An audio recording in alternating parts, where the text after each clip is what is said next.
The shrine had supposedly been there since before the founding of the rear palace. The architecture was different from what Maomao was used to. It was a long, narrow building oriented along a north-south axis. Compared to the other buildings nearby, the shrine did not appear very weathered. This suggested the shrine saw regular maintenance. Maomao thought, I wonder if they still observe some ritual there. However, they passed the shrine and arrived at the teacher's office. Excuse me, Zyrolan said. May I have a few minutes? It was not exactly a refined greeting, but the old eunuch welcomed them in with a smile nonetheless. Zyrolan's friendly nature seemed to have gotten the better of him. He spoke to her as gently as if he were talking to his own grandchild. I don't believe I have seen your friend there before. Just tagging along, Maomao said. I see. Have a seat in that chair and wait if you don't mind. The eunuch smiled at her. Maomao obligingly went and sat down. She looked out the window, gazing at the shrine they had passed by earlier. Its pillars were closely spaced and the interior appeared to be divided into a complicated series of rooms.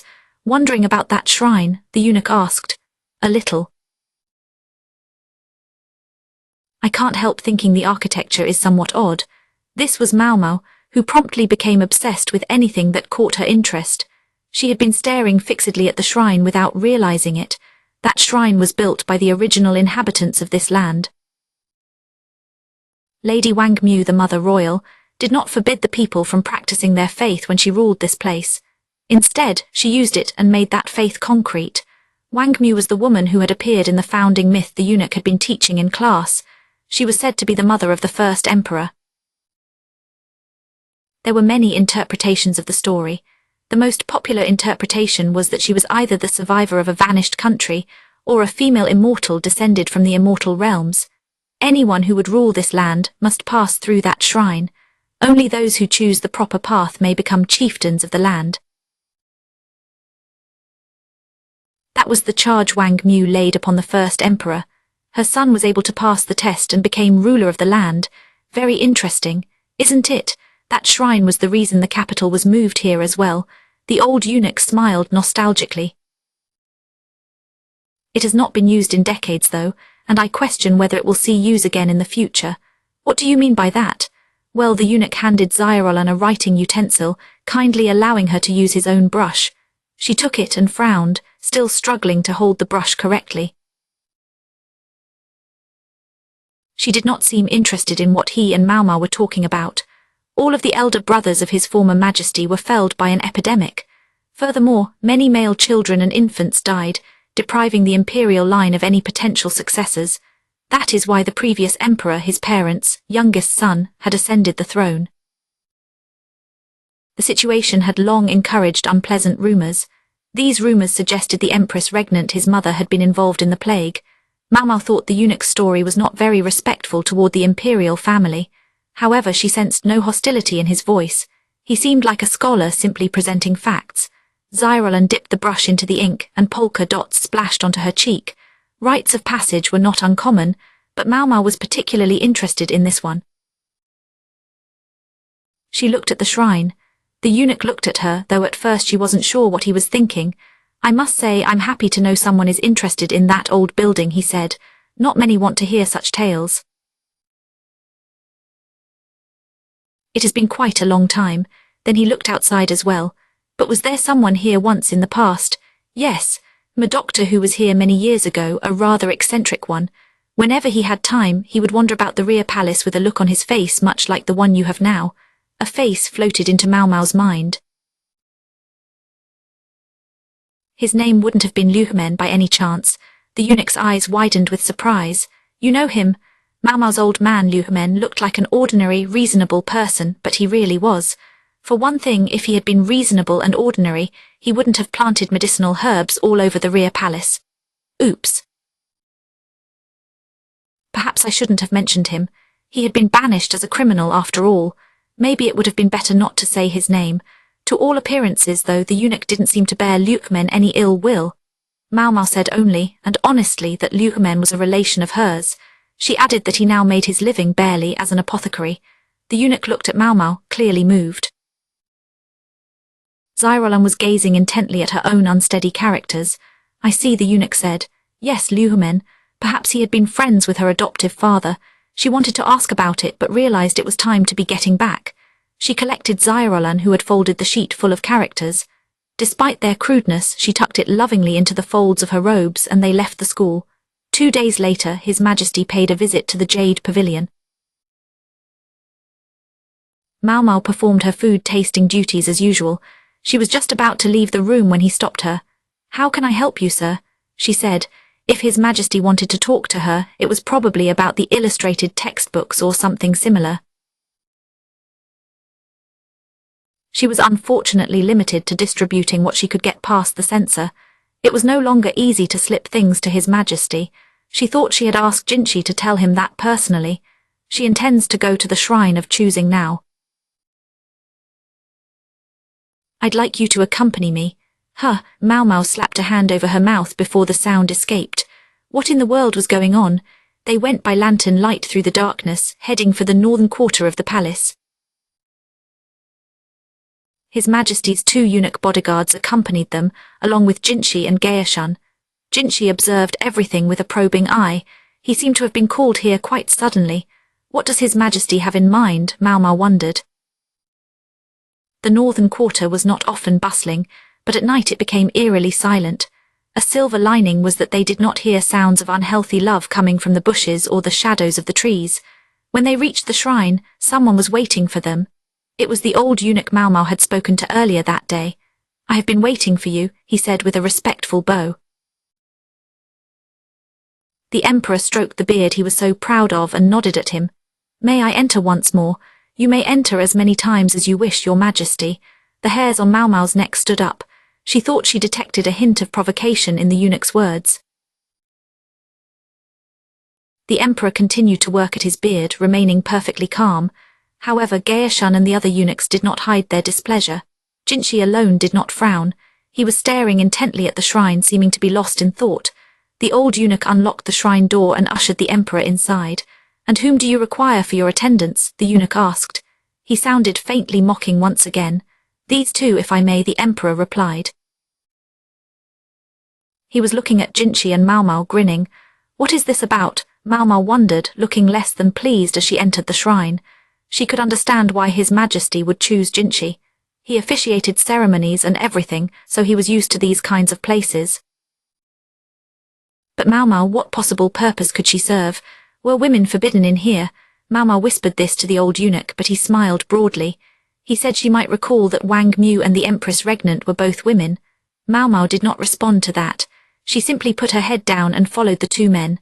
Just past the shrine entrance was a large, empty space. There were 3 doors, each a different color. Above them, a sign read "Pass not through the red door." Maomao squinted. The doors were blue, red, and green. The color of each was clear and bright, suggesting they were regularly refreshed. The old eunuch said, stroking his chin, "Which door do you choose, sir?" The emperor scratched the back of his neck, then headed for the blue door. "I chose the green one last time. Perhaps I should try this one now." "Indeed, sir." The party passed through the blue door. They continued through a narrow hallway and arrived in the next room. There they found 3 more doors and another sign. Maomao tilted her head. The sign read, "Do not pass through the black door." This time the doors were a vivid red, black, and white. The walls and pillars were noticeably dusty, yet the doors were freshly colored. Looking after this place is a chore, she could tell. Just when I thought it would never be used again, someone comes along saying he suddenly wants to enter. The old eunuch rubbed his shoulders pointedly. Evidently, he was the one who had to paint the doors. The emperor stroked his beard, then picked the red door. Beyond that was another hallway and then another room. There were 3 more doors and a new riddle. Maomao wondered despondently how many more rooms there would be. There were no windows to let a breeze through, so the shrine was stuffy and warm. She had been right about one thing. The shrine's layout was certainly complex. Sometimes they went backward, or climbed a flight of stairs, until she had lost all sense of direction. Eventually she realized that some of the rooms shared doors with each other. It seems it is not meant to be over quickly. Besides Maomao's impatience, Jinchi was staring at the doors and the sign with an unusually serious look. "Do not pass through the blue door," the sign instructed. The doors in this room were blue, purple, and yellow. His Majesty chose the yellow door. He said, "It seems this is the last one." The door creaked open. Beyond it was only a single door. The sign read Child of Royalty, yet not Child of the Mother Royal. It did not exactly make sense, but it was a clear rejection. Same as last time, eh? The Emperor seemed to be hiding a bitter smile behind his bountiful beard. Jinchi was watching him closely. "Is it not my right to know the will of heaven? Your Majesty jokes. Ever since this shrine was closed away in the rear palace, I alone have been left to oversee it. Heaven's will has nothing to do with it." The eunuch put his hands in his sleeves and bowed his head. His manner suggested a deep and lasting pride, even after being made a eunuch. This man had likely been overseeing the shrine for a long time. When the building came within the boundaries of the rear palace, he even accepted castration to continue protecting it. The Emperor had followed all of the sign's instructions precisely. Had he still somehow made a mistake? The eunuch opened the door before them. He said, "You'll find the exit this way, sir." Maomao and the others went outside, still unsettled. On what conceivable basis had the Emperor been rejected?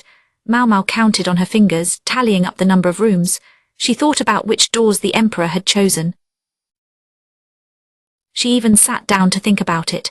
She used a twig to scratch in the dust the order of the doors he had picked, as best she could remember it. She realized it probably wasn't the most dignified behavior with the sovereign himself still present, but she did it anyway. "I'm certain Liumen would understand," the eunuch said. "Would my old man?"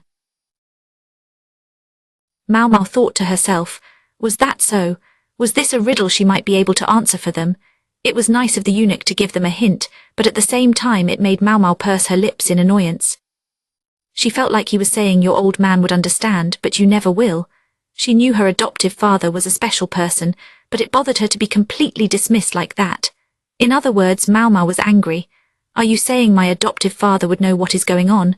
I could not say. "It is possible," the eunuch replied, suddenly evasive. Liumen would understand what that meant. The key was something he knew. His knowledge was broad, but he particularly excelled in medicine. Was that where the solution lay? Jinchi and the Emperor were watching Maomao expectantly. She felt a shiver run down her spine. She wished they would stop staring. They could look at her with as much hope as they wanted. She wasn't her old man, and she wouldn't be able to come up with the answer so easily. That only made her more frustrated. Something still nagged at her. 3 doors, 3 colors, how did they go together? "Do you know what it means when it says I am not a child of the Mother Royal?" the Emperor asked. The Mother Royal, Maomao thought. Was it Wang Mu? Yes, she was the mother of the first emperor, spoken of in the country's earliest stories. The tales never mentioned a father. Normally, one would expect this to emphasize the maternal line. However, in Maomao's country, agnatic descent was the rule, and inheritance passed from father to son. Once again, Maomao thought over the words on that last sign. Child of royalty, yet not child of the Mother Royal. Did the words hold some great secret? Could the expression child of royalty refer to the paternal line? It was said that male children received what made them fit to rule from their fathers. Meanwhile, in a matrilineal system, female children received qualities that made them suitable from their mothers. The imperial throne had been occupied by a direct line of male successors. It is true that an occasional empress had taken the throne, but as far as Maomao knew, these women's bloodlines had not continued. If the blood of Wang Mu still remained, what would it cause someone to do? Suddenly, Maomao remembered the story of the former emperor. He was the last of his family's sons. His older brothers had died young from an epidemic, which allowed him to take the throne. The fact that he alone had survived when all his brothers had died inspired rumors. People said the empress regnant might have had a hand in things, but was it possible that? Maomao looked at the old eunuch, the emperor, and Jinchi.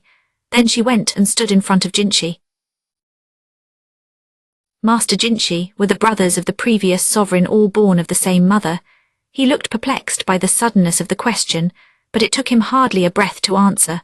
I understand that not all of them shared the same mother, but that the mothers of all the imperial princes were sisters. Cousins of the emperor before last, I believe. Close kin then. When it came to noble blood, marrying sisters and close relatives wasn't uncommon. Indeed, consort Lihua herself was a not too distant relative of the emperor. May I ask something else? Maomao said somewhat hesitantly. What? I'm afraid it may be considered terribly improper. Depending on their reaction, it could even get her killed on the spot. Speak. It was not Jinchi who issued the command but the emperor himself. Maomao took a deep breath and let all the words out at once. Is it possible that many or most of those who have occupied the throne down the generations have had poor eyesight? It was neither Jinchi nor His Majesty who reacted most noticeably to this question, but the old eunuch. Maomao smirked. I have heard that many of them did not see well, but the previous emperor had good eyes, His Majesty said. This only confirmed for Maomao what she already suspected. She looked at the shrine. Would it be possible to go through this thing again? You believe you are qualified, young lady? The eunuch said teasingly. Women have been brought into the shrine many times, but they were always princesses or consorts. You were permitted entry last time, but I'm afraid I question allowing you in repeatedly. This is particularly true if you are going to advise on the choice of doors. Maomao was far too scrawny to be called a beautiful princess, even with flattery. Evidently, it would be improper for her to enter the shrine repeatedly. The emperor laughed merrily. Perhaps I should name you one of my consorts then, though I think I would be lucky to survive telling Lacan about it. Maomao thought, surely you jest. Surely you jest, Jinchi said, stepping out in front of her. Imagine the looks your other ladies would give you. True, too true, His Majesty said, clutching his sides in mirth. He patted Maomao on the head. She was used to seeing him at his leisure in the Jade Pavilion, but tonight he seemed to be relaxing in a somewhat different way. I think he is mocking me, and perhaps he was. Maomao knew a lady needed a bust of about 90 centimeters to even begin to excite the emperor's interest. Consort Jyokayu and Consort Lihua both met that standard and more. Jinchi was looking at the emperor perturbed. Was it Maomao's imagination, or did he look a bit like a pouting child? You take her then, he said to Jinchi. Then he looked at the old eunuch. You'd have no objection then, would you? The eunuch pulled a face but looked at Jinchi. You would accept that. If His Majesty so orders, then I can only obey. Anyway, the girl is working something out, and I am quite interested to know what it is, the emperor said, chuckling. The old eunuch headed back to the shrine entrance, looking thoroughly exasperated. The emperor seemed quite pleased. He moved his thumb in the direction the eunuch had gone, as if to say, let us go. They went to the entrance again. This time Jinchi led the way, followed by the emperor and the old eunuch. Maomao trailed behind them, surprised to realize that it seemed anyone at all could attempt the shrine. They entered the first room and Jinchi turned back to look at Maomao. The red, blue and green doors stood before them. Which shall I choose? He asked. Maomao narrowed her eyes. The sign above the doors simply said not to pass through the red one. Slowly she pointed at the blue door. Jinchi obediently opened it. It was the same door the emperor had chosen earlier. The old eunuch arched an eyebrow. In the next room Maomao picked the white door, earning herself another arched eyebrow. Taking a different path from myself this time, the emperor said, stroking his beard as he followed Jinchi through the white door. Usually it might have been considered rude for Jinchi to walk ahead of His Majesty, but none of them, Jinchi, the emperor, or the old eunuch, seemed to mind. The sovereign had always seemed fairly permissive, so perhaps he wasn't particularly interested in ceremony. Maomao led them through the next room, and then the room after that, until finally they arrived in the 10th chamber. This time the sign said something a little different. It said, choose thou the red door. There were still 3 doors, but none of them were red. Instead they were white, black and green. What is this? Jinchi said, sounding agitated. It was understandable. He did not see any red door. That was exactly what Maomao thought made it clear this was the final riddle. She pointed to the green door. Go through there and you will understand, she said. Jinchi must have trusted her, for he opened the green door without hesitation. Beyond the hallway was a staircase. They climbed it and their footsteps echoed on the stairs. When they reached the top, they opened the door and were greeted by a damp breeze. They were on the roof of the shrine, high enough to see over the entire rear palace. The square space appeared to be built to make people feel as though they were looking down on everything around them. The old eunuch's lips were twitching. Maomao wasn't sure if he was fighting a smile or a scowl. My congratulations. You have chosen the proper path, he said, looking around. In days of old, only those chosen by Wang Mu could become the next king. Eventually, the kings came to be called emperors. Throughout the ages, the first order of business for those so selected has been to give an address from this shrine. Considering how advanced the architecture was for the time, the shrine was likely the tallest structure around. There were times when people could not choose the correct path. When this happened, they would return with a consort who could. The old eunuch looked at Maomao with a pained expression. Traditionally, only those with the proper blood have been able to succeed, but in this case it seems someone else has guessed the right order. This evidently didn't agree with him. The old man makes it sound like a bad thing, Maomao thought. She was all too readily drawn in by his provocation. She had chosen correctly. What was wrong with that? History lessons are all well and good, the emperor said, but perhaps you could explain what is going on so that I can understand it. Does one so august as His Majesty lower himself to ask teaching of me? The eunuch said.